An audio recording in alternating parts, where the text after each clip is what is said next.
Okay, so welcome back to your course on the cognitive biases, all right? The heuristics, the fallacies, the tendencies, the allures, the patterns, whatever it is you want to call them. Today we are talking about a very special one, the social proof bias. Now, I might say this kind of often in this course, but for this one, for sure, it is true, and that this is one of the most powerful ones there are. Because, as we know, humans are social creatures, we're social animals, we basically have become the most successful of all the species because of our abilities to creatively solve problems, particularly together, right? Most humans, way back in the day, tens of thousands of years ago, you couldn't survive just on your own as a lone wolf. The tribe was your safety, right?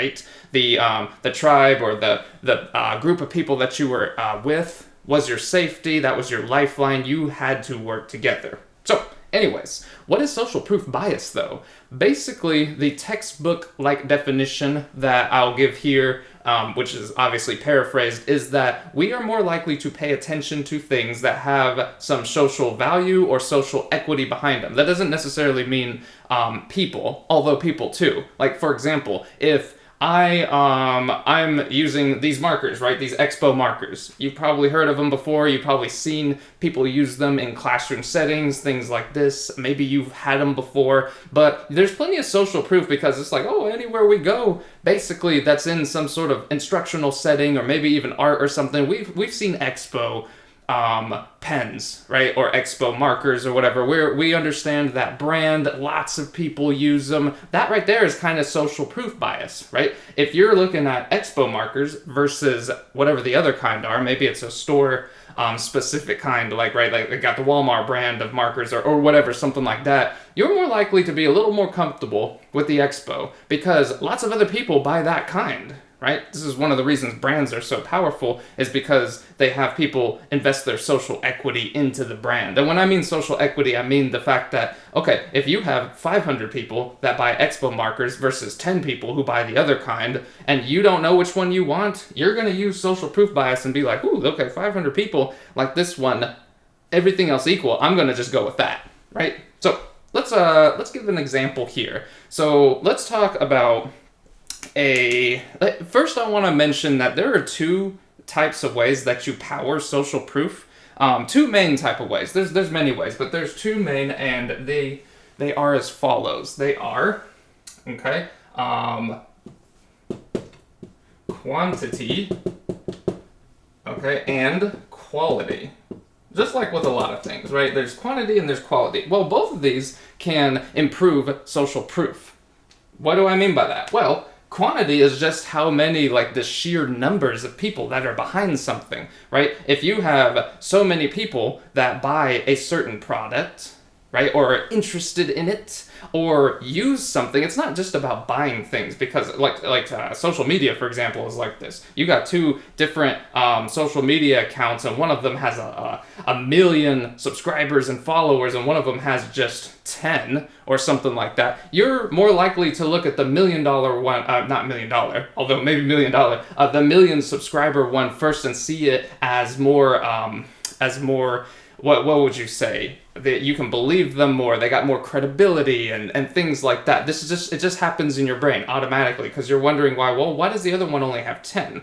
Of course they might just be getting started or whatever, and that's okay. Everyone starts somewhere. But all other things equal, right? Quantity, there's just so many more people that are using this product or following this influencer or whatever it is. Quantity helps with social proof. Generally speaking, the more, the better. Now, quality is another side of that. So if you don't have a lot of quantity, you can improve social proof with quality. What does quality mean? Well, here's the deal. Let's say you got 20 people. Let's take our pens again as an example. Okay? So you got Expo pens. Why did I wrote that X as a Y. Here we go. So Expo pens, right here. This is what we'll do. We'll just say, here's an Expo pen, all right? And over here we'll write the other kind. Okay, so the other kind, do I have here we go, yeah. So this is U brands or something. You probably, I'm guessing Expo is more popular, right? I had never heard of this I had heard of Expo going through school and all of that stuff. I've used them and whatever. Okay, so let's we'll just keep this example. This is the more popular one. Now here's where quality, though, of the social proof comes in. We know Expo has the quantity. Everybody, like, between these two brands, I'm almost positive. Like I said, I had never heard of this brand before I saw it in the store. So we know, like, okay, Expo, we have plenty of quantity. Plenty of people buy this over and over and over, right? So the other kind, I wrote the other king. This is supposed to say the other kind. Here's one thing I don't like about this already is it's like it's got the magnet right there, so it will do that. So here, there we go. The other kind, okay, here's how it gets quality. Well, if you had a friend with you, or somebody of some credibility, for example, maybe it's a loved one or whoever like that. Let's just say it's a friend, somebody that you know, somebody that you pretty much trust. And you say, hey, these two pens, blah, blah, blah, you know, I'm about to get one. And they're there to tell you that they think you should get this over this one because they're like, hey man, it writes smoother, maybe. The eraser is better on it, maybe. It's a little cheaper, and it does the same exact thing, maybe, or whatever. That quality, because you know them and have rapport of them, is heavy social proof, like power, equity. Because that might just be one person telling you that. And you might be like, well, 500 people like this one, but the quality of each of those is very small. Why? Because you don't know them. You don't know them. You don't know exactly what their story is. There is a power in quantity. We just established that. But if you got somebody there that you trust and you have rapport with, like a friend, like I said, and they're like, no, try this one. Because, like, I've tried both, and this one has these features and benefits or whatever, and that is their pitch on it, or their opinion. You're going to be like, okay, one of my friends telling me, just one person, is heavy in quality. Right here, let me underline these. Heavy in quality, and they are saying the other kind is a better buy for me or something like that, right? That is worth like 500 people who I don't know saying this one's better, or 1,000 maybe even, depending on who the person is. You know that person in your life who, if you have a decision between things, especially something you don't necessarily understand too much. I mean, most people understand markers, but like you do this with, I don't know, maybe you're buying some software. Maybe you're doing Android or Apple. You're like, which one should I do or what? Or maybe you're doing like, what kind of brand shoes should I wear? And they're like, oh yeah, go Nikes, or oh, go Adidas, or go Jordans, or I don't know what it is for you. But you know that if you have somebody that is close to you and they have an opinion on it, that it is heavy in quality for social proof. You're more likely to go with that because you understand them. You know where they come from, and it's a lot stronger. Does that make sense? That's why they say word of mouth, by the way, is very, very, very strong. This is very weak kind of word of mouth when you have like, I don't know, 500 reviews or something. So let's say it's not that it's weak. Everything else equal, it's very strong. We look like when you go in to buy something, think about this. Like when we come up with, let's talk about reviews. Like online, you go on Amazon and buy something and you've never bought it before. Well, the more reviews that it has, as long as most of the reviews are favorable, the more likely it is you're going to buy it. And if there's no one around you that can give you a very quality, right, opinion, you're going to go with that, and that's fine. You have these pens that have however many reviews on there versus the other kind, whether it's U brands or whatever, you're going to be like, okay, well, I'm only going to probably buy this once. I don't want to waste my money and stuff like that. By the way, that fear of waste is why most of the biases exist. Your brain doesn't want you to waste time making decisions like this. It's like, okay, we need to make this quick. We don't need to take a class or sit down and think for 2 or 3 hours on which kind of pen we want to buy. So what's your brain do? It gives you social bias. It's like, okay, what is everyone else doing? Just go ahead, just go with that. Whatever everyone else is doing, 90% of the time you're going to go with that. Unless this happens, unless there's a very high quality, even if it's just one person or two people, opinion around you, unless there's that, you're going to go with this. And this works on us all the time. This basically is social proof. It's not just with stuff like this stuff. Think about it. You think about like, how was this movie or something? Well, you can go on a website right? Or on Metacritic or on some, and you can read reviews by people, and you can see like, okay, yeah, we rated this movie an 8 out of 10, a 7 out of 10, a 9 out of 10, or whatever, and then you can find the average. This is kind of a quantity thing, and that's better than you just not knowing anything for the most part and going in there and just watching it. You're like, okay, it got generally 8 out of 10 stars. Not too bad. Okay, we'll go and see it or whatever. If you have 10, 20,000 people giving a movie 3 out of 10 stars, you're probably not going to watch it. Now, like I said, here's the caveat of that.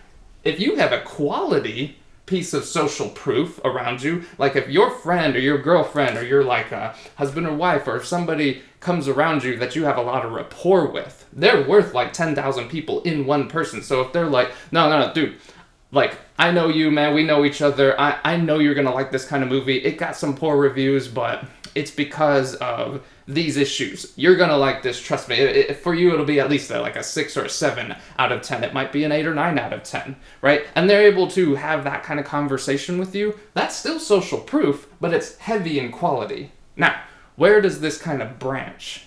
Well, you can have these heavy in quality. They don't always have to be opposed. Sometimes your friend or whoever is going to go with the quantity, and oftentimes that's going to be the case. But if they're both there and both even in power, let's say 500 people say this and your friend says that one, and nobody else is really saying that one, but your friend, as we established, has a lot of rapport with you, you're going to go with them. You're going to go with your mom or your dad when they're saying like, hey man, as a kid you probably should eat these things, stay away from these things, play with these kids, not with those kids, they have a lot of social equity in the social proof bias. By the way, that gets into authority bias, right? I have a whole nother thing on authority bias, but authority bias, we'll just go ahead and write that up here, is basically anyone you see as an authority, they're going to get more credibility. They get more of this social proof quality. An authority has more quality than quantity because an authority usually is only one person. Now, the authority can be a whole company, and that's a lot of people in the company, but generally it's just like one person or one small group of people, but they're worth, kind of like your friend, a lot of this quantity if you wanted to express it in those terms, right? So if a teacher tells you like, hey, yeah, I went through, I don't know, school in mathematics and I understand what that process is going to be like, and I can tell you with good authority what this is going to be, should you go into it or not? Are you going to like it or not? Are you going to like the process of it or not? Or something like that. See what I'm saying? If your friend tells you, but they've never been through it, well, now the authority is worth a little bit more in that social equity for the social proof bias. Do you see what I'm saying? So authorities can be part of the huge quantity, but your friend has a lot of authority too, just by the fact that they have rapport with you.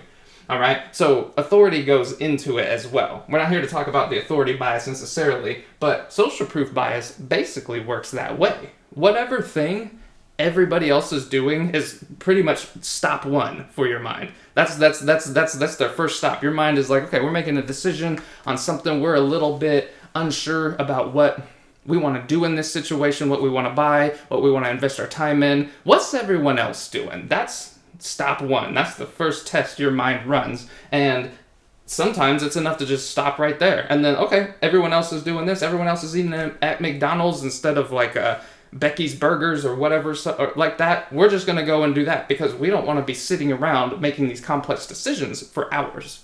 See what I mean? Now, if your friend is like, oh, no, I went in there once. Dude, Becky, she's got some banging burgers, dude. We're going to go to Becky's Burgers. Then you're like, oh, okay. So if this is stop one, this is really stop one, the quality, but oftentimes we don't have a friend with us to help us make a decision really quickly or an authority with us, right?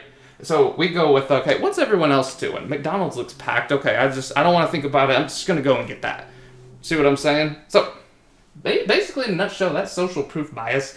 Sometimes it is also known as the authority of crowds, right? Or the crowd herding mentality or something like that. And it just basically says what everyone else is doing, that's what you're more likely to do. Okay, and I break it into quality and quantity, and we add some authority bias here. I mean, that's what you get a little bit more complex answers to these because you're taking a course on it and not just reading like a Google entry about what authority bias is. All right. Speaking of which, definitely for those of y'all that have the premium edition of this, if you don't, get that edition because we're going to go into much greater detail on these things and have different illustrations of what authority bias is.